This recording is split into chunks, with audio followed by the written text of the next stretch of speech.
I've always heard that a lot of musicians finally made a breakthrough when they made an alter ego. Lady Gaga is one of them. Eminem, okay, he wasn't always Eminem, obviously.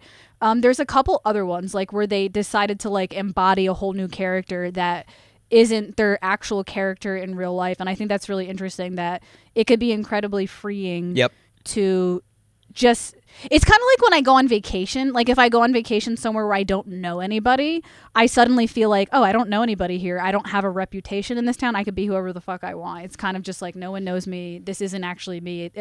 Whatever. If I act like an asshole in this costume, it's not me. It's the character. Exactly. That's interesting.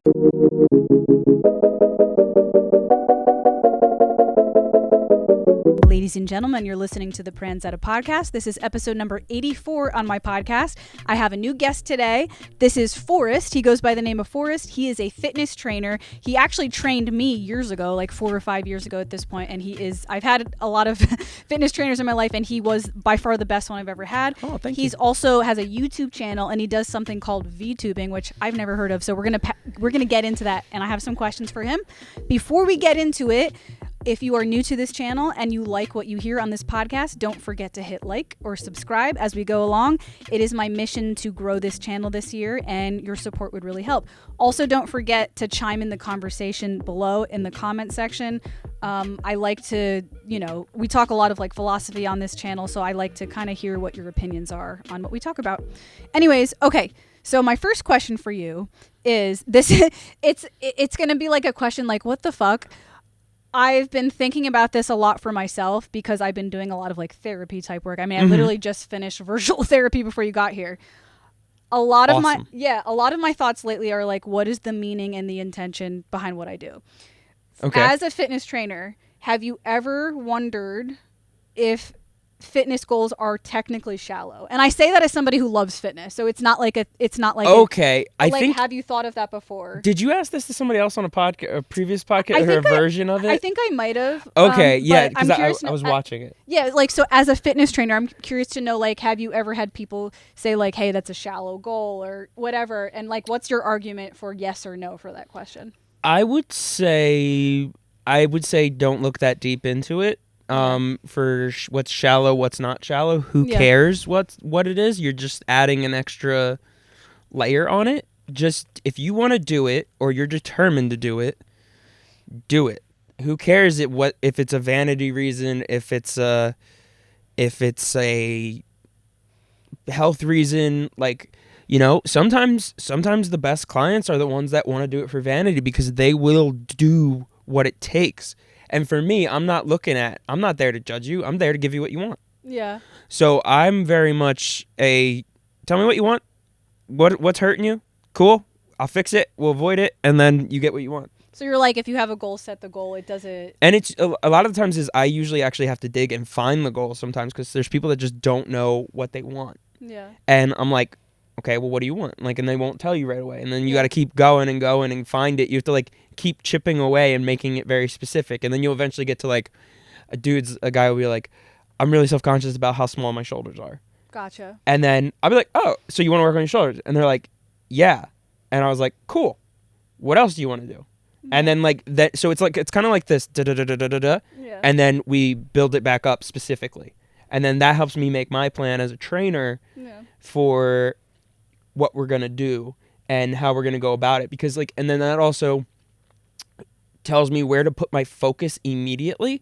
I'm always of the mindset of I want to do the full body. Because you want a balanced body. You don't want like pencil legs and then like your spine is like twisted and you got upper crust, and you don't want all that. I had one trainer once that I like went in there and I was like, I want to build my ass. I was like, that's my thing. I want to build my ass. And he was like, we could, but we also have to do your shoulders, and we have to. He's like, because the whole thing is connected. Like you can't just expect to have like a huge muscular ass and then be weak everywhere. It's like impossible. Like you have to, if you want to build your ass, you have to build everything around. Yes, it too. Or else you're gonna injure yourself. You're gonna fall apart. Yep, exactly, and that's you create an imbalance. So what about you personally? Like going with the initial question, what motivates you behind wanting to stay fit? Like what is it for you? Is it a vanity thing? Is it how you feel? Like is it a confidence thing? Like overall, what is it for you? Well, that's kind of a story in itself. It's essentially like I was always like I was overweight as a kid and teenager and like up till college I was overweight and I never liked it. I didn't feel right in my body. And then I like did it the most destructive way, and at that point it was pure vanity, 100% sacrifice. I was like, I just want it no matter what. Yeah. And that did damage. So I was like, I kind of learned how to do it correctly. Yeah. And I continue to learn how to do it correctly because it's always changing. It's a science in that sense where you need to stay on your toes. You need to stay up with the literature. You need to stay up with everything. And not even just because continuing education credits and all that crap. You just should. A good trainer is always learning and bringing that in with them. Yeah. It's like, test it on yourself. If you're really self-conscious, like I test things on myself. Yeah. Or if I have a client that I know can do a lot, I'll test something on them. Yeah. And then they'll be like, what's this? And I'm like, try it. And like, I'll do it with them, you know? So it's that. But for me personally, it's a little bit of everything. Like I feel really good after a workout. Yeah. I like the way I look. Yeah. I enjoy, there is a vanity aspect of it, but that's totally fine. It's funny you say that though, because like now that you've said it that way, like from what I'm hearing and how you're describing it, it sounds like who cares what the initial reason is anyways, because if you learn and fail from that reason, you're still growing in life. So like even if it starts from like a egotistical, vain reason, you're going to eventually hit that point where you do it wrong and you learn your lessons. And then you're going to eventually learn what's the good reason behind fitness. Because I've had that experience myself where it was like, I first got into fitness because I was like, I'm on camera, I need to look good. But that was like my initial goal. But then after some time, I'm like, wait a second, I actually feel better. I have more energy. Yeah. I feel more confident because I look good. Because looking good isn't always about looking good. It's also about being able to show up and feel comfortable speaking in public and like communicating with people. And then afterwards I'm like, hey, I started with this for the vanity reasons, but now I'm in it because I feel good. You know what I mean? So I like that. It's like, just whatever your thing is, just go for it and explore it, because you're not going to learn from your mistakes unless you just do them, you know? Yeah. So I actually specifically, I got fit for cosplay. Like I was doing a character who was shirtless and I was just like, I need abs. Yeah. He has abs, I must have abs. And that's what I did, and I did it the wrong way. So just in case I'm pretty sure everybody knows what it is, but any listeners who are not familiar with cosplay, because I actually have some listeners from other countries, so they might call it a different name in their country or something. But explain to the listeners, what is cosplay? So essentially dress up as a character, whatever, comic books, anime, TV tropes, whatever, and you take photos or you don't, or you just sit in it, you chill in it, you go to a convention in it, do it just for your funsies, whatever you want to do. It's like Halloween every weekend. Yeah. From what I understand, it's like a very community based thing too. Like you meet lots of people there. You will meet a lot of people, especially if you dress from the same show. Yeah. Like or you're just really into it, or you really like the costume or something and you go up to them. It's a conversation starter. Gotcha. And that's really what it boils down to. And then it's like, oh, well, I love that. I did this. Oh, we should shoot that together sometime. Yeah. And then that's like, and then you just kind of made a friend, and then you go do the shoot together, and then the photographer. Now the three of you are friends, and then it just keeps, it's like a network, and it just keeps spidering out. What out of all the cosplay characters you've played, what was the one that felt like most right for you? Like, I know that might be a weird question, but like I've had Halloween costumes where I'm like, I should be this like forever. Like this is who I am. Like for you, what was the costume that was like, I think I am this person? I don't think I am this person, but Dio Brando from JoJo's Bizarre Adventure. I have no idea who that is. He is. You should, if you don't know what it is, Google it. And yes, it is the yellow outfit. When I edit this podcast, I'll insert a picture so we all. Because I actually have no idea what he's talking about. So it's like you do like these crazy poses. He's like the biggest a-hole in the world. Ooh. He's a bad. Does that dude. Okay? So what does that mean? Does that mean you are a nice? I'm gonna guess. That means like you're a very nice person, and it's like kind of freeing to be that character. You get to be bad. It's like a heel wrestler. Yeah. Like a bad guy wrestler. You kind of get to be bad, and it's like it's your job to be bad. But like at the same time, it's like because I am nice, I only do that during the photo. Like I only do it during like the your moment alter that ego. it needs to be Gotcha. caught. So when it's like playing the character, it's like acting almost. I always hear, like, as far as musicians go, I've always heard that a lot of musicians finally made a breakthrough when they made an alter ego. Lady Gaga is one of them. Eminem, okay, he wasn't always Eminem, obviously. There's a couple other ones, like, where they decided to, like, embody a whole new character that isn't their actual character in real life. And I think that's really interesting, that it could be incredibly freeing to just... It's kind of like when I go on vacation. Like, if I go on vacation somewhere where I don't know anybody, I suddenly feel like, oh, I don't know anybody here. I don't have a reputation in this town. I could be whoever the fuck I want. It's kind of just like, no one knows me. This isn't actually me. Whatever. If I act like an asshole in this costume, it's not me. It's the character. Exactly. That's interesting. For me, like, the character that I felt the most, like, comfortable in was I dressed up as, like, a Day of the Dead lady with, like, the skeleton face. Oh. And I don't even think there's any, like, psychological reason. Like, I wasn't like, I felt like I could, I just, like, I don't know. I felt like it looked like I was like, oh, I like dressing like this. That was really more it. Okay. So I have some more questions for you. I want to ask, I have a couple different questions about creativity and fitness, but I'm going to go through some of the fitness ones first. So, go for it. Like I said, he's a fantastic trainer. And I've learned a lot from him. So you were the first person who broke the myth to me that carbs are bad. So I want to explain to people.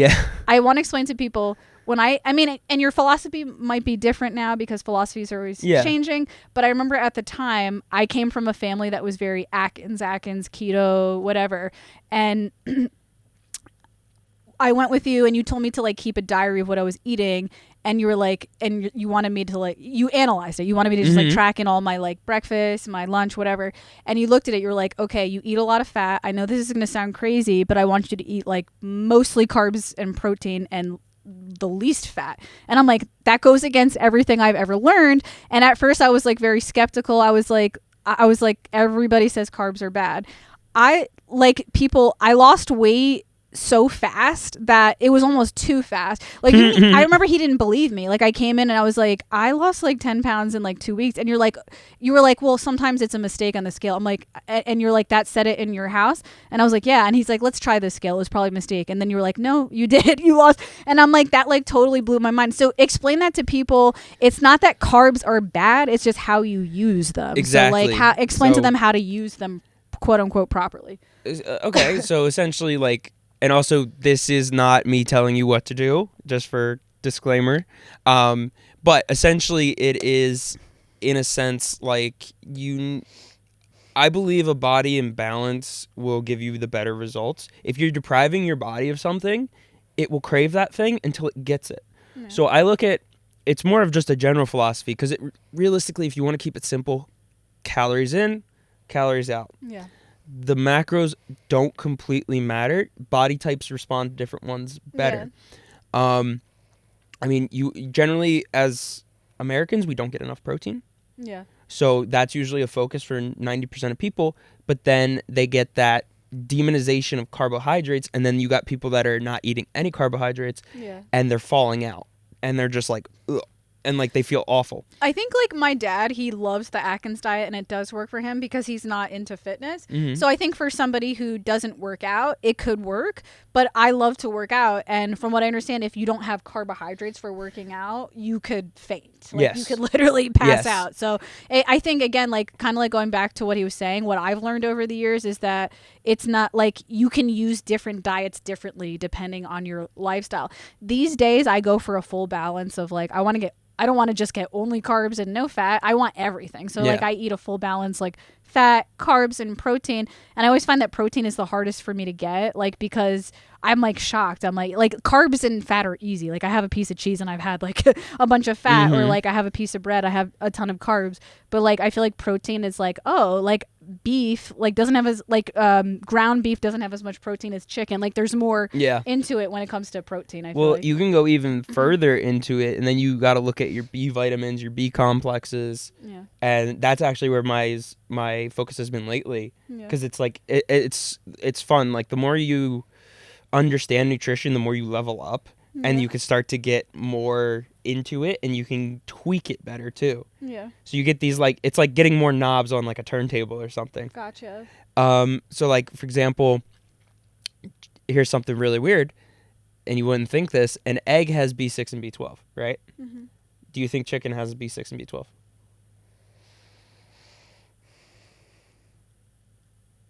I mean, my first instinct would be yes, but I feel like the answer would have to be no. Because I'm bringing it up. Because you're bringing it up.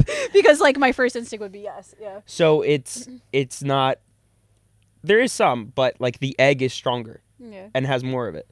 So what I've actually been doing is I'm kind of moving over towards fish. Gotcha. So I've been eating like tuna and salmon like as much as I possibly can. It is so hard to get tuna in the States. I cannot find it anywhere, just like a fillet of it, and I'm like, I need to like deeply Google. Like I gotta get a tuna dealer. Like when you say tuna, you mean like the not tuna, not canning the fish. I don't want any of that. I don't want all the preservative crap. I don't want the aluminum and the 30 pounds of salt they put on it so that it lasts for 600 years. I don't want that. I want like a fillet. Like it is harder to find, but I feel like Whole Foods has it, like the tuna steaks. Do you mean now wild caught? It has to either. Either, huh? Farm. Yeah, I mean, always wild caught is gonna be better. The farms generally have a lesser bit, but at the same time, I'm of the mindset of get it in. Yeah. Who cares where it came from? I actually was gonna ask you about that because like I'm pretty strict on like I want to get the wild caught fish and not the farm fish. If I get farm raised shrimp, is that what's your as a fitness trainer? What's your so like let's pretend you were my client again. I'd be like, just get it in. I don't care. I really don't, because it's okay. So you're splitting hairs here, because also you got to keep in mind that like America loves to market and sensationalize everything. Gotcha. Oh, it's farm raised. It's so bad. So pay an extra $10 because I caught it in the local river. Like. Gotcha. So you're saying a lot of that. Well, some of it could be true. It's true. Do you know what? It's funny you say that, sensationalize everything. Do you notice they started putting gluten-free labels on things that are fucking obviously gluten-free? Yeah. Like, it'll be like water, gluten-free. It's like... It's marketing. It's like they're trying to be like, oh, it's gluten-free. It's got to be good for you. You know what I mean? But it's like, no shit. Do you not fucking know what... Like, yeah. I mean, I guess some people just genuinely don't know. But. I've been blown away sometimes by how little people know about food. Yeah. Like, and then I'm just like, oh, wow. Like, we really aren't taught this. Yeah. Like, I have been absolutely floored at some of the stuff I've heard lately. Yeah. And I'm just like... What are some examples? Like, I'm trying to think. The one was, but like kind of like, carbs are bad. Yeah. And I'm like, no, they're not. Yeah. And they're like, well, this is bad. When I eat this, it's bad. I'm like, no. The carbs in it aren't bad. It's the other crap they put on it that's bad. Yeah. And they're like, oh. Yeah. And like health food like isn't really health food. It just has, it's like, honestly, like, so for example, like, and this philosophy kind of came because I went to Japan, and they have like, they're the premium fish. Like they are the best fish you're going to ever get in your life. Yeah. And I'm also narcoleptic. Oh. Yes. I think you did tell me that a long time ago, and I totally forgot about that. Well, yeah, when we started talking again, but I mentioned it towards the beginning, but yes, I'm narcoleptic. So in Japan, you can't take stuff in like that. You can't take narcotics and stuff. So I was on nothing. So I was dying. Like, I was just like, tired all the time, 6 naps. And then I would only feel good when I would go and eat fish. The B6 and the B12 and the freshness, because all of it, there's no such thing as farm-raised fresh. It's just fish. Like, it's just fish. It's funny you say that, because I went through a period once where I was doing something called Okinawa Diet. Have you ever heard of that? I have not, but I'm gathering. During the pandemic, when everyone, like, this was like the very beginning of the pandemic, and I was like, shit, we're all, like, we didn't know what was going to happen. I'm like, we're all going to die. You know what I mean? I was like, I want to eat the best I could if I have, at this point we didn't know what the future, it was like the beginning of the pandemic. And I was like, I want to eat as healthy as I possibly could. So I literally Googled, I was like, which country has the people that live the longest? Like, I was like, I'll just eat what they're eating, right? I mean, now keep in mind that it's not always like food related, why they live the longest. Mm-hmm. Sometimes it's stress related too. But the answer was Okinawa, Japan. And I was like, all right, what are they eating in Okinawa, Japan? So I Googled that. And apparently I wasn't the first person who thought of this. There's a whole thing called the Okinawa Diet, where it's like an Americanized version of what they eat in Okinawa, Japan, and it was a lot of fish. It was exactly what you said. It was kind of like vegan, and it was kind of, okay, no, I shouldn't say that, because you can technically eat like chips and be a vegan if it doesn't have, animal products in it. So it was a plant-based diet with fish. That's like basically what it was. The only thing that surprised me was that pork was on it, but that's because of Japan. Yeah, because of like the location. But they made it really clear that it was like in the United States. I feel like meat is like one of the bigger things in our diet, like where we eat lots of meat and less fruits and vegetables. They made it very clear that like fruits, vegetables, sweet potatoes was a big one, is like a huge thing on their diet. And even though pork was on the diet, it was like the top of the pyramid, like the least consumed. So it's like they have it, but not the way that we have it. It's a treat. Yes, exactly. It's a treat. Like you would get like the pork katsu versus the chicken katsu. So that's the treat. Like when I was there, I only got the chicken katsu. I was like, and you realistically, you don't want the katsu part because it's like deep fried and like panko breaded, but it's so good. And I was on vacation. Yeah. I've gone to actual restaurants and gotten chicken cutlets. I went to a train station and got a chicken cutlet. Yeah. And it blew me out of the water. I was just like, bro, their train station chicken katsu is better. Yeah, that's like, I remember one time I had a friend in the United States that was from Italy. And I was like, I've never been to Italy, but I'm like, obviously my last name's Pranzatelli, so I'm part Italian.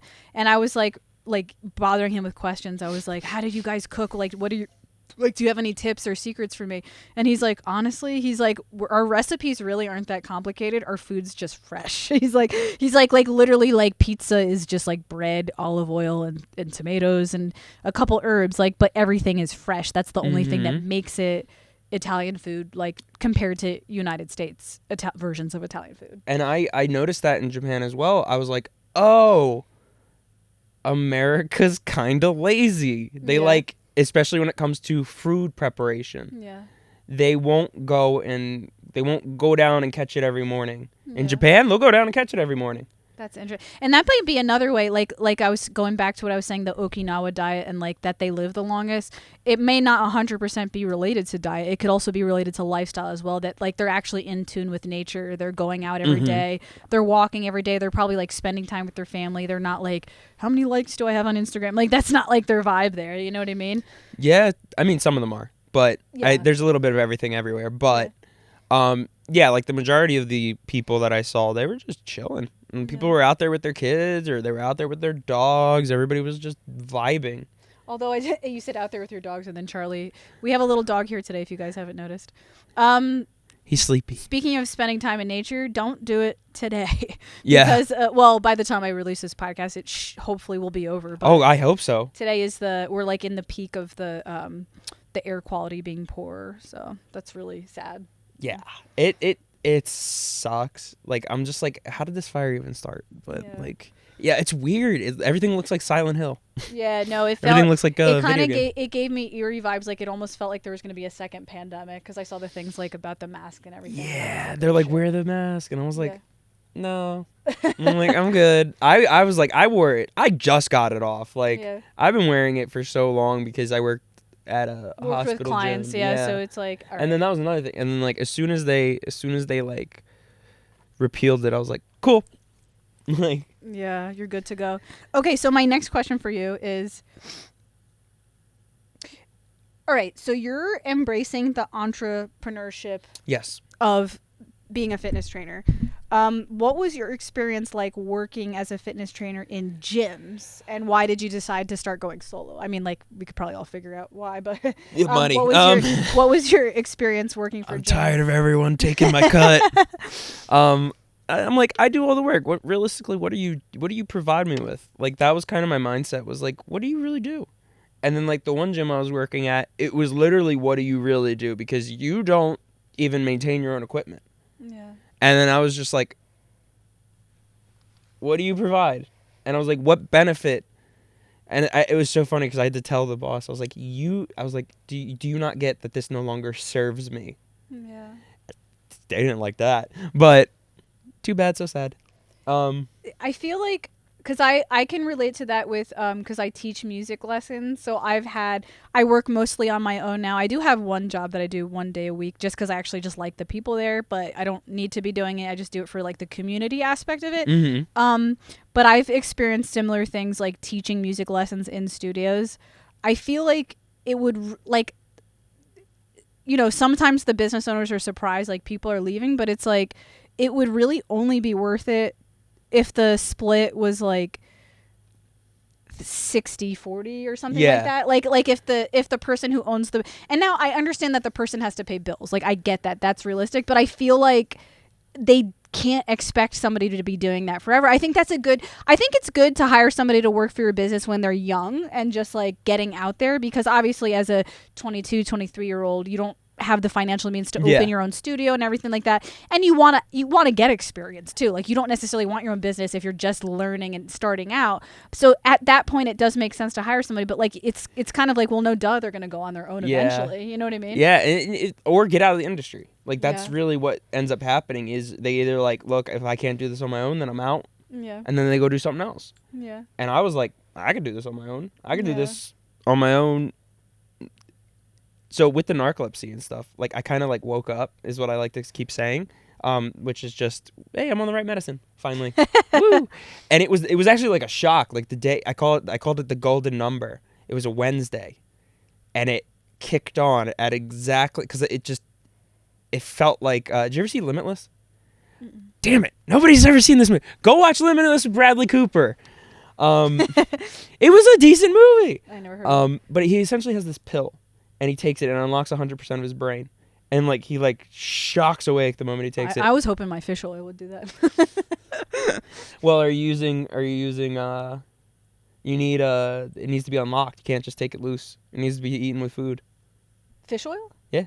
I don't do the tablets. I do the actual liquids. Oh, okay. So you're saying I have to, in order for fish oil to work, it has to be with food? Certain ones, it either, I might be thinking of vitamin D or a fish oil, but one of them it unlocks with food. But anyways, go back to your, less about me. Let's go back to your. Sorry, former trainer took over. I was like, oh, by the way, client. No, but yes. So I like woke up and it was like 11 a.m. and I was just like, zzz.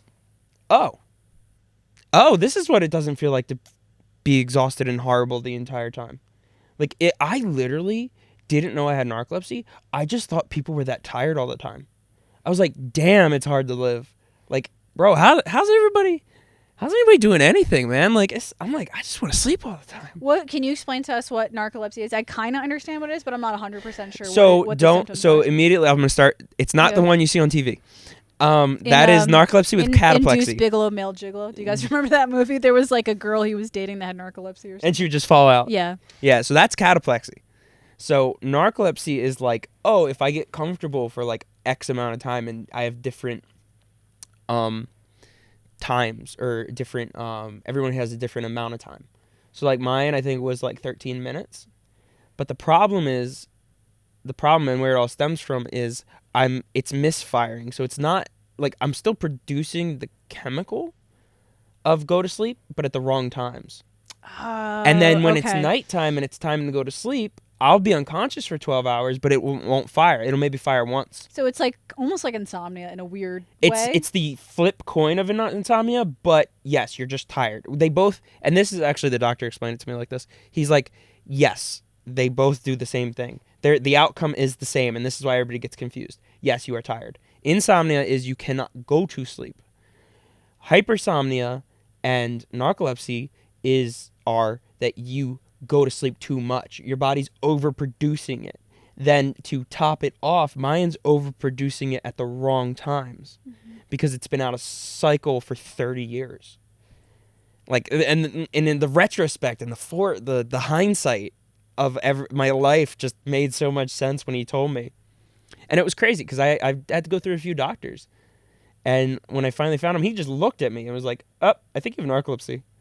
That's insane. He could see it under my eyes because, like, I have really bad bags. It doesn't look that bad. Yeah, they're getting better.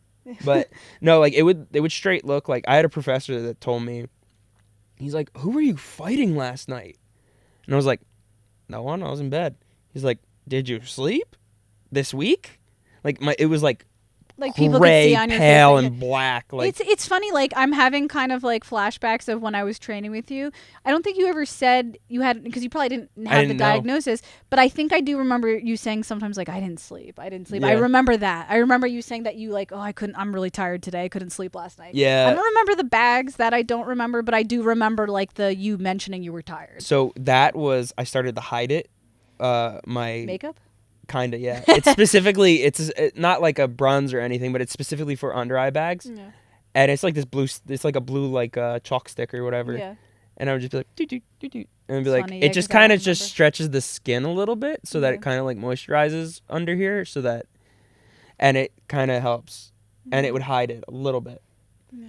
So I was like, because I didn't want you guys to worry. Like that was always my biggest thing, was I didn't want my clients to worry. Like, and then also like so also being that tired creates so much anxiety, because it's like you will naturally be anxious.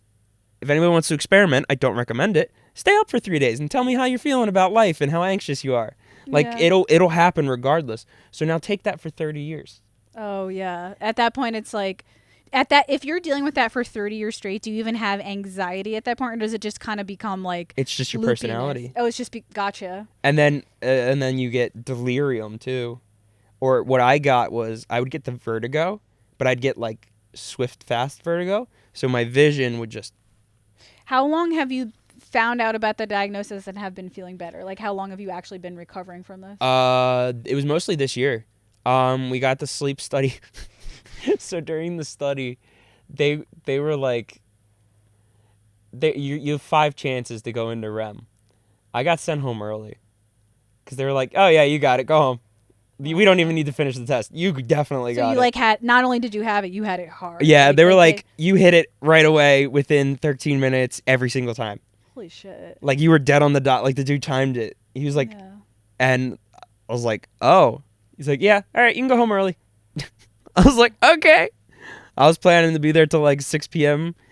because they start at 5 a.m. and they have to get a few. So some people don't necessarily have it as bad as mine was. Like maybe they'll get the first one, not get the second one, not get the third one, but they'll get the fourth and the fifth. Yeah. I was 1, 2, 3. And they're like, Yeah, all right, go wow. home. Yeah, damn, dude. No, I'm glad you're finally feeling better though. That sounds like an intense. Yeah, Yeah. I wouldn't have been able to just come here. I wouldn't have been able to even do the drive to get here. And So then you I would didn't have just been spend. like, You probably at that, but you were doing the cosplaying though, so you were going So- out and doing that. this is where I also have ADHD. This is just Forrest's medical history.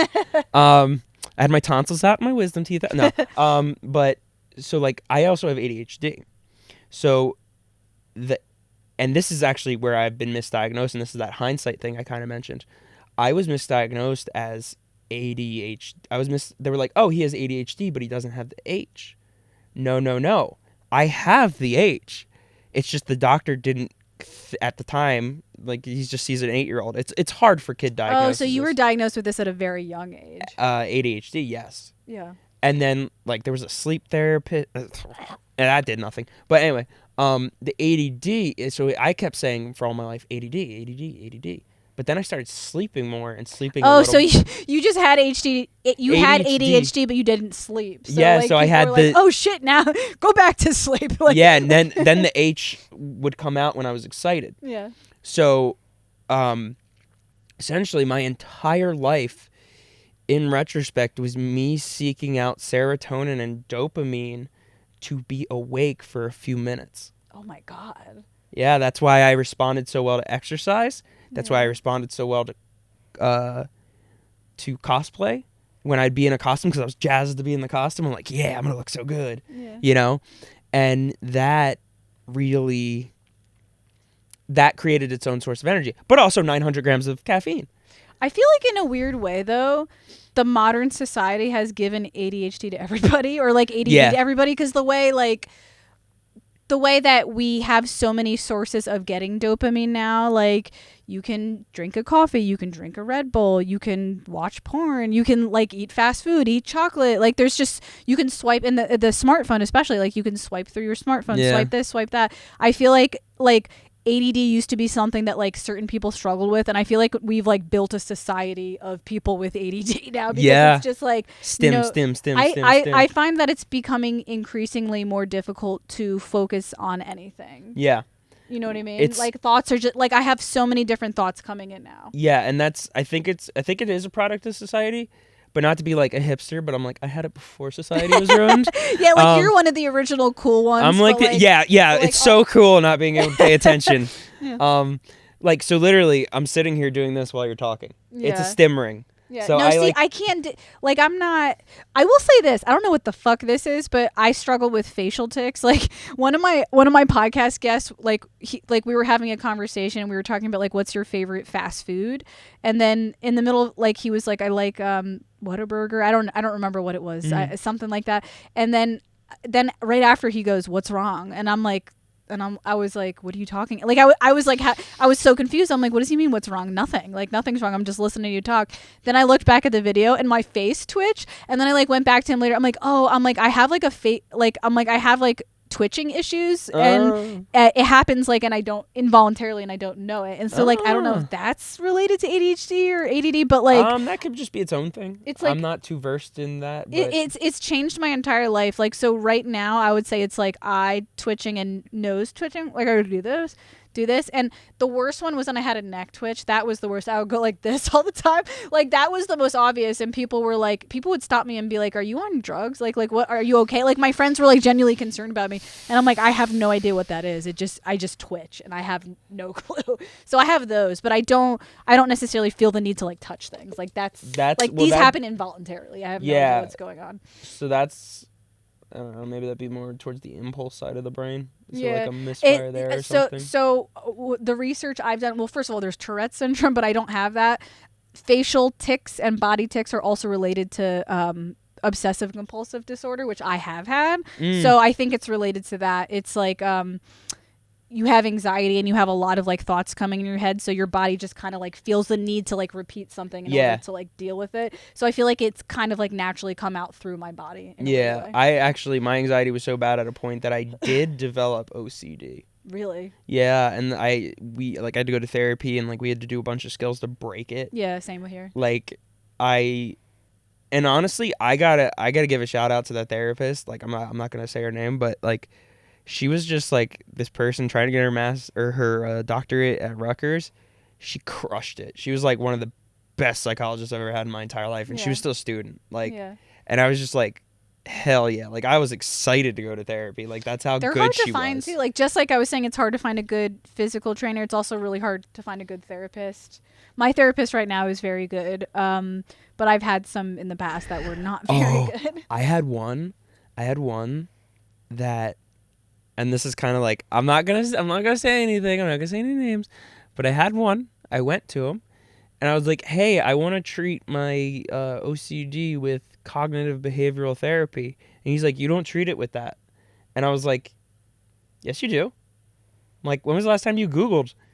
And he like, the session got cut short. He didn't bill me. And he never rescheduled after. So like we finished the session, which was all it was. He was just vented. Like, and I was like, when was the last time you did any of the literature? And he like told me it, and it was like this insane number of like he hasn't looked at anything in like 30 years. Yeah, I was just like, bro, no. And then he never talked to me again. He probably knew he did a terrible job. He didn't want to get fired. But like I've had therapists like that in the past that they would vent about themselves more than they would talk to the client. I mean, like, okay, once in a while it's okay. I feel like if the therapist needs to say something in order to relate to you to get a point across, like, hey, I've done this and this is how I dealt with it, that makes sense. But I've like no shit. When I was in my 20s, like 23-ish, I went to a therapist to talk about resolving an eating disorder. And all the guy did was talk about how he was fat and wanted to lose weight. And I was just like, what the fuck? I was like, this is like not how you do this.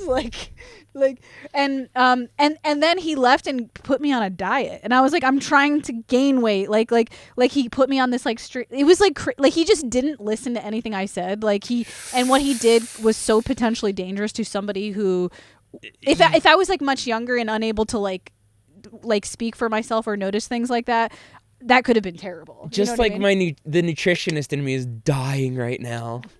Like, I'm just like, no. Yeah, no, it was terrible. All right, I do have some more questions on here Go for for you. it. Okay. Let's say there was a person who, we're going back to some fitness questions. Okay. Let's say there was a person who really didn't have a lot of time to work out. They had a very short window to work out. What 3 exercises would you recommend to them? Like compound exercises. Like if you're like, all right, if you really barely have time to do this, like you got to do your squats, this, and like what would be like the 3 top ones for you? I mean, I would just always, everything's derived from the 3 conventional movements of a press. I've heard this, yeah. Yeah, I feel like I've said it. I think you've said it and someone else told it to me, so I've heard this one. Yeah, the deadlift, so hinge, glutes, that, and then the squat. Yeah.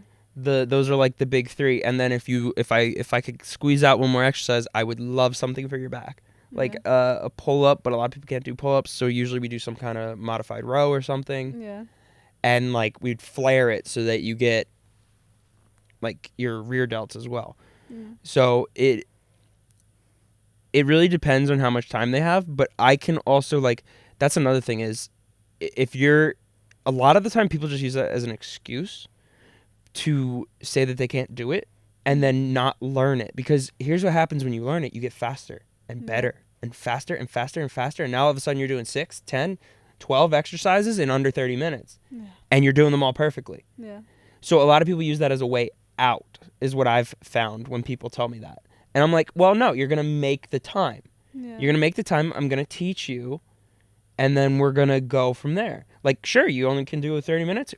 We will maximize that 30 minutes. You can only do 15 minutes. It's going to be rough, but we're going to do it. You can do stuff in 30 minutes. I have mastered workouts down to 10 minutes. Yeah. Because I've just been running late, and I can do an entire upper body in under 10 minutes just on the cables. One thing that I talked about in this podcast recently is that I've loved too, is that I've also learned that if you lift very heavy, you don't have to go to the gym as much, because like you need time to recover in between. So like I've like mastered the going to the gym, lifting very heavy weights, and like getting in and out like pretty fast. And then like I only do like 4 days a week now. I know that sounds crazy, but that's like all you really need is like if you're eating and you're recovering and everything like that. Yeah, you shouldn't. You realistically, when people tell me 5 and 6, I start to go like, why? Like I only go 3. You only go 3. I only do 3 30-minute exercises a week. Yeah, as long as they're like focused and dedicated. Yeah, like, I mean, I like to do a little extra than that. Like, if I have the time, I'll bang out, like, extra sets, or I'll bang out, like, but I get it done. Like I told you, like, that 10-minute, like, I've done, like, 1 week where I only had 30 minutes total to work out, and 10 minutes. And I was fine. Like, there was no issue. I pumped it. I pushed it. I mean, to be fair, I know what I'm doing, but...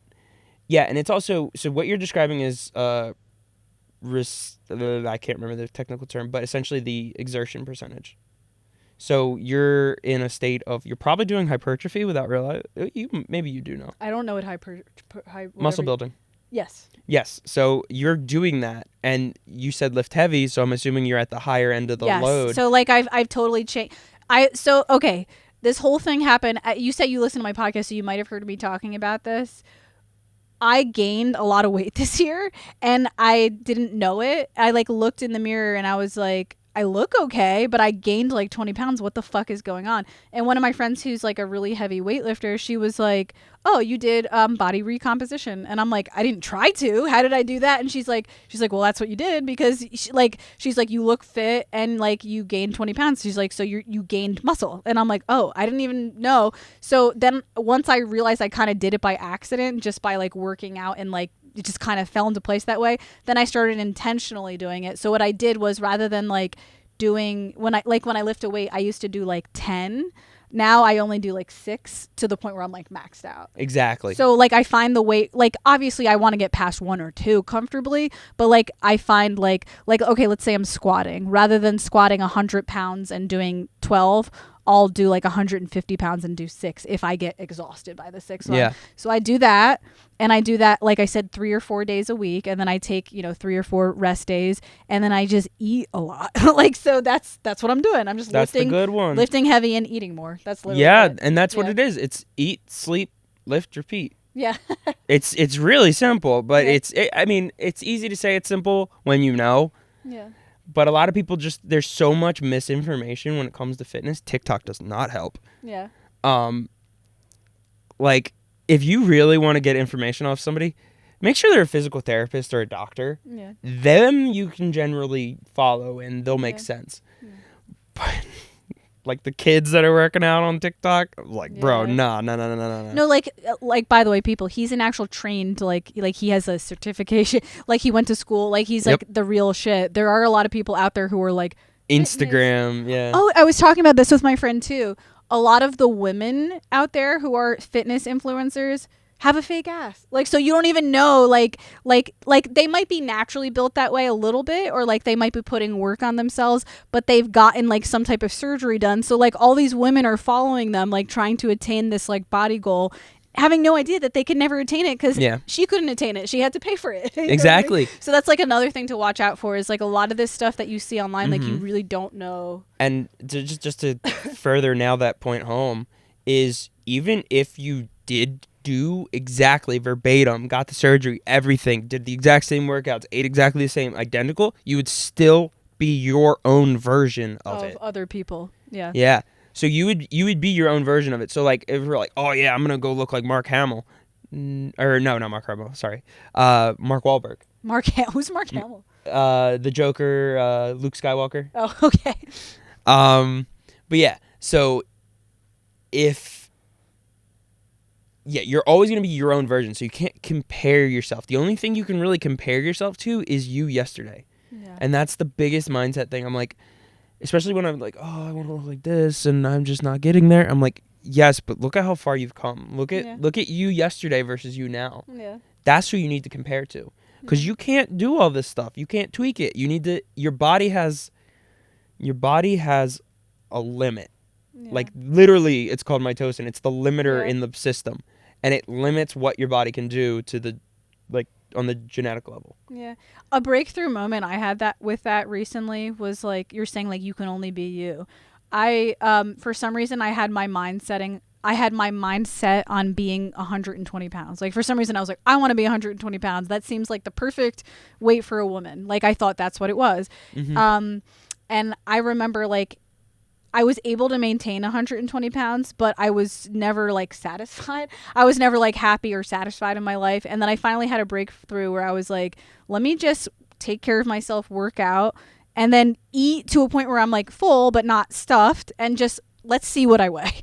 And I'm finding now that my natural like resting weight is 140. And that's what I am. Like, and I just want to work with that because like, yes, like maybe being 120 pounds might make me look more like, I don't know, J-Lo or whatever actually no, she probably is like 150 pounds, but like, you know what I mean? Like maybe being 120 pounds will make me look skinnier or whatever the fuck. Well, actually it'd probably just shred you. That'd like probably be your shredded weight. It would be like lean, like super lean. You'd have a lot of lines. I would, but I'm not happy. So like for me, I'm just like, I want to be the weight where I feel like the healthiest, the happiest, the most energized. And for me, that's 140. And I'm just like, I'm okay with that. So like kind of goes like in alignment with what you said about like, be you, like the best you're supposed to be as you. Yeah. You know? Yeah. And like I will cut down when I have conventions or cosplays coming up. Because I like the lines. I want extra lines. Yeah. Like right now I'm in a line phase, as I like to. I'm in a cut. Yeah. You know, and but I'm also just kind of doing whatever. I'm just going with the flow. Like, it's weird. I'm just kind of like, I'm very much adamant about getting that B6 and that B12 because of the narcolepsy aspect of it. So like, let's say I'm like hard up and I'm like, I don't want to buy sushi every single day, but yes, I do. I can't afford it, but yes, I do. I mean, if anybody wants to train with me so I can afford more sushi, by all means. No, but yeah, so like I'll do an egg or something, and then just that of like really listening to my body. Yeah. The more you listen to it, I always like, did I ever use the metaphor with you, the contracts? Mm-mm. There's 2 contracts that you can make with the body. You make a contract for the food and you make a contract with the water. If you do not keep your end of the bargain, the body will take over and keep it on you. Wait. I feel like sometimes I'm a little slow. I don't understand the metaphor. So you and your body will agree to drink a gallon of water. Okay. You do not hit that gallon of water, your body will go and keep the water. Okay. And then you need to drink the water. It doesn't trust you now. Okay. So let me try to repeat back what I think you said. Mm-hmm. So I think what you're saying is if you drink a gallon of water for like a few weeks and then you just stop and now your body depends on that. Is that kind of what you're saying? Kind of, but there's also a level of it that is just base. Okay. Where it's like you need like, I'm just off the top of my head, let's say you have to have 8 cups of water. Okay. Your body's like, or we're just going to hold the water and Gotcha. you're never going to let go of your water weight. Gotcha. And it's the same thing with food.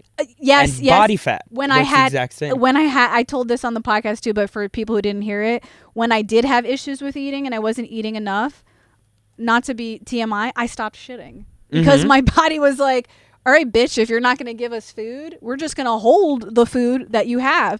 And that's how I almost died. Yeah. Because like if that was like the turning point for me. I was like, oh, I can't be that skinny. I'm going to die. Like because your body's like, we need fat, we need carbs, whatever. Let's just keep the ones you already gave us like a few weeks ago. And what happens is like, if you're, gross, if that fills up, you can like burst your organs. Like there's only so much shit you can hold inside your body before you have to get rid of it. So that was like a turning point for me. I was like, oh my God, I can't live like this. Yeah. And it's also like that we're going to hold it is actually derives from like evolution in a sense where it's a mechanic for hunting and gathering. So you would have to, they would go and get their food and then they'd eat and then they'd lose the weight and then they would, it was developed because then they would like have to go find food again. Because back then it's not like you can hit the grocery store. Exactly. The body knows like, oh shit, this bitch can't go hunt. Like this bitch, there might not be an elk like for another like week. So let's just have. We're gonna hold it, and then when you get the elk again, we'll let it go. Yeah. Oh, that makes so much sense. That's insane. It's a survival mechanic. Oh my God. That the body has. I understand. Okay, now I get the metaphor. Like when you said it about, and I thought at first I was like, "What are you talking about?" Like, and now I understand it. Like where your body holds on to something if you're not going to give it to it. Your body's like, "We're going to try to create this shit because we got to survive." Wow, that's pretty intense, actually. I never knew that. He seems down with it. Yeah, FYI, my roommate's dog here was like ready to kill him, and now they're like best friends here. He's like just in love with him right now. He blends in too because he's black fur and you have an all black outfit. Okay, so we're gonna end shortly, but I have a few more questions before we end. Sure. I did say this in the beginning of the episode, so I want to bring this up. What the hell is VTubing? So I'm not that much older than you. I thought you were younger than me for some reason, but we're only like, I'm 5 years older than you. So you told me you're a VTuber. Yep. I had no idea what that was. And I'm like, maybe it's just an age thing because I've never heard of that. What is VTubing? So VTubing is essentially, the term is virtual YouTuber. Okay. So it'd be like, it could literally be what's currently happening, except I would have like a 3D avatar and you would have a 3D avatar. And is that to hide your identity? Cause some people want to hide their identities. For a while, that's why I started doing it. But then I realized I like masks. I always liked masks. But it was kind of like I could be a little bit more me without that fear of there's no no consequences for your actions. Kind of like the cosplaying thing. Yeah. It's like cosplaying, but for YouTube in a weird way. But then what ends up happening is it's kind of the fake it till you make it syndrome. Yeah. That personality starts to bleed into you. That's why I was saying like the like the Lady Gaga and the Eminem thing. That's why that works. It's because at first it's like, oh my God, that's crazy. Okay, this is like kind of come out of left field, but like one of me and my friends were, and no shame to anybody who's listening and who does this, but we were kind of poking fun at the furry thing. Like apparently there's like a furry community of people like to dress up as animals and have sex or whatever. And like we were kind of poking fun at it. But then I actually looked into it and I learned like that it's really not just about the sex.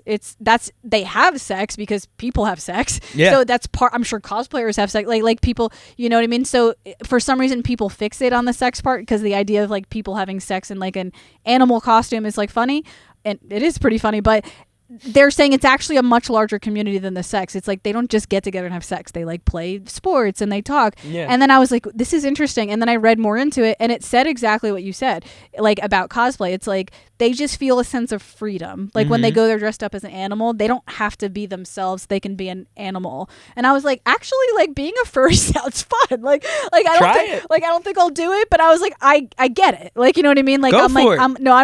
I'm not trying Live to your like, best furry life. I'm not trying to like bang, you know, an armadillo or you something. don't gotta bang anybody. But like I get it. I'm just like, that makes so much sense. Like I understand, like I get why people would do furry now. Like because that sounds incredibly freeing. I really need to take that mentality to my stand-up comedy life because I get so nervous at stand-up comedy events, and it's exactly that thing. It's like I was talking about this with my last guest as well. I love the art of stand-up. Like I love jokes and I love watching stand-up comedy. When I get on stage, I have all these doubts in my head. Like, who the fuck do I think I am? I'm not I'm not the star of the show. Like, that's not me. Like, and I have all these like things that mentally hold me back. So I need to develop like a fake, I need to develop like a stage presence. Yeah. And know? that's kind of what ended up happening to me is that I used to do face streaming. Yeah. Then as I started to get tired, also it was a trend, and I was like, I want the shiny new toy thing. Yeah. And it's kind of like cosplaying. And it's so weird because it's come full circle because at the next convention I am cosplaying as my VTuber model. That's funny. So it's like it's very cyclical. Yeah, it goes in hand together. Yeah. And also like I would sometimes do special ones like, oh, we hit a goal, congrats, I'll dress up as this character, and they're like, oh my god, it looks so good. So like yeah, there's something about being a human that's like, it's like a prison. Like you, all your memories and your reputation are tied with like who you are and your name and your identity. So it makes sense that people want to like expand their identity so they can express different parts of themselves that they feel like they don't have the right to express because that's not who they are, you know? Yeah, like Forrest is a character, but he's not a character anymore. It's me. Yeah. Like, and it's just essentially I lived vicariously through this character until I became this character, and then I kind of realized this was always me, just without me holding back myself. Gotcha. So it's literally the freeing. It's like it feels like the breaking of chains kind of thing. Like I'm no longer bound. I don't care. Yeah. Like if somebody's got a problem with me, tell me. If I care enough to fix it, I will fix it. If you don't have issues with me and you just are a bad person, then why am I going to waste my energy on you? Letting go of those types of fears are the most, like, you know, like, not freeing. To repeat it, but the most freeing thing. One thing, like, and I'm just going to open all my shit up right now to everybody. That's the effect. I have that effect. I've had a history of relationships that didn't work out. And I was diagnosed with, you guys already know this, but I was diagnosed with borderline personality disorder for one of those reasons, because one of the hallmark traits of borderline personality disorder is like unstable relationships. So I've had, I'm like my family knows, they're like, are you going to bring your boyfriend over to New Hampshire? I'm like, I've brought so many at this point that I don't want to bring anymore because it's like embarrassing. Like, I don't want to, like, here's my boyfriend, like, we don't work out, like, you know what I mean? So like, I've had a history of unstable relationships in my life. But anyways, where I'm getting with this is like about the chains. I had a breakthrough this year.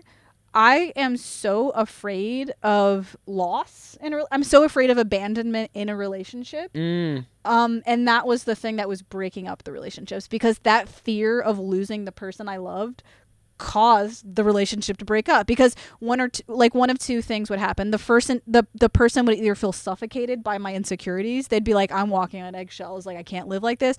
Or I would be so like jealous and insecure that I would be like checking their stuff, like, are they cheating, like, constantly. So like, I was never secure in a relationship. The breakthrough I had this year was just accepting, like you were saying, like, the freeing moment was just like accepting that things may not work out. Yeah. Like I'm like, oh wait, like maybe it seems so simple when you finally realize it too. Like in the past, I'm just like, this has to work out. This has to work out, because if it doesn't, I'm a failure. I'm a loser. I'm unlovable. And then like finally, it was just like, they might cheat on you. They might leave you. Like you might suck. Like if you just like accept that could happen, you won't be afraid of it happening. You ready? It's totally fine if you suck. Yeah. So I was like, oh, like I was just like, I don't have to be like it was. I'm not saying that's easy, because like for some people listening to that, like they might be like, I'm not ready to accept that. It took me years of like failed relationships to accept that, but I'm finally getting to the point where it's like, I'm okay if this doesn't work out. I mean, I want it to work out, but like I'm not gonna. Life is so, and life is so subjective. Like, so if I suck to this person, I might be the best thing to this person. So it's like, all right, if this person doesn't like me, somebody else will worship. Like, it doesn't matter. Life is so fleeting and like unpredictable. Or like somebody might worship you today and like hate your guts tomorrow. Like life is so, it's so ever changing. So it's like that. If you get cheated on or if something doesn't work out, that really doesn't define you as a whole. It's just like a moment in life that didn't work out. You know what I mean? It's going to be a really good drunk story one day. You know, you're chilling with the homies, you just crack a cold one, and you're like, yeah, damn. That was a fun year. So anyway, like, you know, it's like, just like, and this guy did this, and then I did that. It's everything's just a story.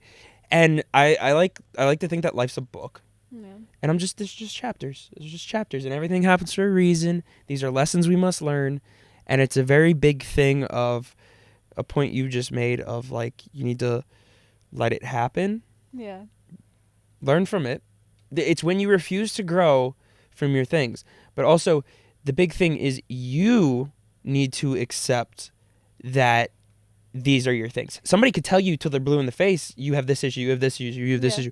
Until you, as the person, accepts that you have that to you can be like, oh yeah, I know. But are you okay with it? Yeah. Once you become okay with it, then you are free from it. Yeah, like once you accept that your worst fear could come true, then you kind of like lose. You know what I mean? Like for you, like you don't sound like you had abandonment issues. You sounded more like you were afraid you were going to get judged by people. That's like kind of like oh, I have to wear this mask because if I act this way, like I'm going to be a bad person. Like, so for you, a lot of the fear was just like accepting, okay, like what if? Well, yeah. And then now it's so funny because I'll just roll up and I'll be like, hey, what's up? What's up, bitches? Like, I'm just like, hey. And then they're like, oh, he's back. And I'm like, yeah. 10 minutes. That's all you get today. And they're like, what? I don't know. Only 10 minutes. I'm like, wow, now down to 9 minutes. Like, and I just keep, and I'll just goad them. And they're just like, okay. And then we have a good time for the amount of the allotted time. Because I used to like do like 4 hours, 5 hours. And I was trying to stay on so that like everybody could see me. And I'm like, too bad. Now it's like you come when I come, or you catch it on the replay, or you make a schedule next time, or maybe I happen to do it and it works out. Yeah, you know, and it's like so attached to It's not my job to accommodate every single individual person. Exactly. Yeah. So and then I'm just like, and then if no one shows up, I'm just talking to myself. I don't care. Yeah. I'm like, bro, I'm hilarious to myself. Yeah. I'm just like, yeah, bro. Like, yeah. No, as long as like you like what you're doing, it's not always about the numbers or like, no, you know what I mean? That's the biggest thing is let the numbers go. Yeah. Like, growth is great, progression and forward is great, but I just stopped. I was like, I don't care. I'm just doing it. That's another thing too I've been learning, like on the YouTube journey, like trying to become, you know, I want to get to a place where I could support myself from this podcast. That's a dream come true. And I actually believe I could get there, but if I like spend every second like checking the phone, like, did it happen now? Did it happen now? Did it happen now? It feels like it's kind of like the same. It's kind of like the same attachment with the like, am I afraid to lose this lover? Like it's literally like the exact same thing. It's just like having an attachment to an outcome. And if like, as soon as you can let it go, like, could I see myself being a podcaster if it never gets big? Actually, yeah, because the audience I have now is like 400. It's like almost 500 people. I have people who love it, listening to it. We get something out of it. That's fun. I love doing it. Yeah. Why would I stop that? So as long as I just accept that, maybe, you know, the other thing will kind of come more naturally instead of me like, you know, Yeah, like there's a level of chase it, and then there's a level of you still need to let it happen, but never obsess over it. Yeah. So that's what I'm doing with my business. I don't care how many clients I have. I'm not out after some number. I'm just like, I kind of just like, and I'm not like, oh, advertise here, advertise this, and I'm like, no. I'll just kind of notice something, and I'll just be like, hey, you're walking weird. What's up with that? And then they'll be like, oh, this and that. I'm like, we can fix that in like 6 weeks. Like, and they're like, wait, what? I'm like, yeah, I know they've been anxious about this thing for months, and you're just like, oh yeah, we'll take care of it. Yeah, you want it to go away? Here's my card. Like, boom, done. And then I'm just like, maybe they hit me up, maybe they don't. I'm not gonna go and chase them. I can't force anybody to do anything, and I'm not going to. There are plenty of people that do want the attention and do want the training and my knowledge and everything, and I will focus on them. And then maybe they'll come back around. You know, maybe they weren't ready yet. You don't have to take it personal, like, I'm a bad trainer, I'm this and that. And there's no, I'm a really good trainer. He's a good trainer, but there's also a reality that, like, even if you're a great trainer, you just might not be a fit for somebody. Yeah. Somebody might only want a female. Somebody might not want to, they might just want to run. They might not want to like lift heavy. Like, you know what I mean? So like there's like when people don't show up, it's not always about you. Like sometimes you're just like not a good fit. Another thing that came to my mind was like, because we're talking about like having attachments to things and holding onto them so tightly. I also realized lately that I need to like change my anxiety with money, because I've said so many times on this podcast, I don't have enough money for this. I don't like, I'm broke. And like, I kind of want to get to a place where I'm like, I stop talking like that, where I just say like, I do have enough money. I'm here, right? Like I ate, like I have enough money. Sure. I'd like more would make life easier. More would make it easier to produce this podcast. I could pay an assistant, but I have to stop like telling myself this story that like, I'm broke. I'm like, it's Yeah. I stopped. That was a big thing too. I stopped doing that. And I just started treating it, it's just going to sound so weird. I started treating my bank account like I treat my body. So money in, money out. Money in, money out. And it's calories in, calories out. They're the same. And I've quadrupled my income in like the past month just from doing that and changing that mentality of not worrying about the numbers, not being like, oh, I have 6. Like I went to Japan and I dropped 6K. I was like, I'm never coming back here. Like, I'm going to ball out. I'm going to buy everybody everything. Also, everything's mad cheap there. So it's just like, you feel like you're playing with Monopoly money. It is so fun. Like, and then, so yeah. And then I was like, boom. And then lo and behold, covered. All good. Everything, as they say, daijobu. Yeah, no, it's funny. Like, once you kind of like let go of those anxieties about things, like things kind of tend to work themselves out as they should. Wow, that's crazy. It's kind of like the phrase "a watched pot never boils" or something like that. Yes, I say that all the time. A watched pot never boils. Like when you're like waiting for the spaghetti to, you're like, I want to eat the fucking spaghetti. If you just like take a phone call, the fuking shit will be boiling, and you're like, God damn it! Like I was on the phone. And like, so it's like crazy how time and everything works like that. It's perceived, and it's also like I'll say a watch pot doesn't boil when I'm like, let's say I'm into somebody and I'm like messaging them and I'm like, oh, they're gonna message me like now, and then I don't get a message. Instead of just getting sad, I literally go, I've turned it into a reflex of a watch pot doesn't boil, my boy, and then I like go do something else. Yeah, and then I just walk away from it. And then also it's just, that's so freeing in itself to remind yourself a watch pot doesn't boil, because it's like, let it take its time, because then 9 times out of 10 you're gonna do something stupid, because that's anxiety. That's a form, it's like a low form of like small brain anxiety. It's like, oh no, I want that response immediately. It's like, and then you take it personally and you twist it, and now the vibe's all messed up. And this whole time, this person could have just been like at their job. Like, you know what I mean? Like they have a lot of clients today or something like that. Yeah. And like, you can like, everybody's living life. You could totally screw it up if you like start to say like, hey, is it me? Like then they'll be like, ew, now it is you. Yes. Like, you know what I mean? So if you just kind of like go do your thing. Go take the phone call while the pasta boils is an even better one now. I'm gonna steal that. We'll use that. Go take the phone call while the pasta boils. It's the Pranzata way.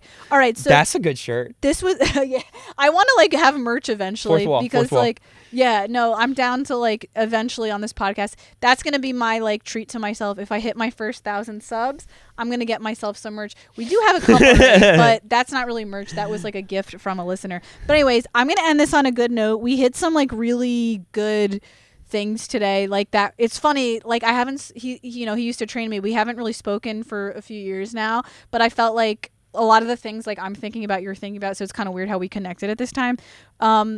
But we're going to end it there. I'm going to leave his information below, his Instagram, if anybody is from like the Jersey area and wants to. I also do digital, so it doesn't really. Virtual training or like nutrition, whatever. Whatever y'all need, yeah. I can do it all. I think he like, but if you in person, I think he's in Central Jersey, right? Is that correct? Yeah, I'm like the Wester area, but like we'll see. Yeah, check him out on Instagram. His information I'll leave in the section below. Again, if you enjoyed yourself, don't forget to hit subscribe, because it's not like I'm obsessed with the numbers, but just kidding. But I need you to sub, so hit subscribe, hit like, comment on anything we talked about throughout the podcast. And that's it. Pranzata Podcast, episode 84. Have a good day, guys. Bye.